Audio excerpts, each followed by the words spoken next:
let's check out the Arlen Ness 10 gauge shifter rod.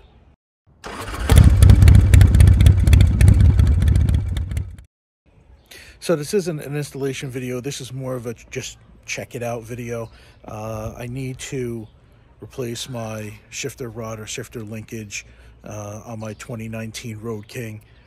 And just want to show you the comparison between the stock and an aftermarket.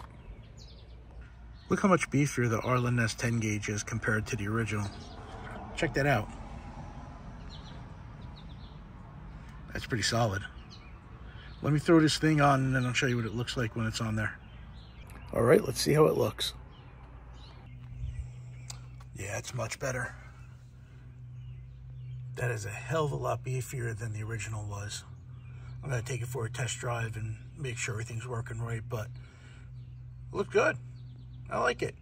So I just got back from taking it for a test drive, and the one thing I did notice is the shift is a lot tighter, and I can find neutral a hell of a lot better. So it's definitely a plus.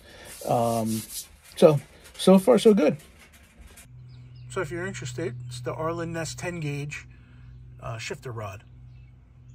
Have at it. Thanks for watching.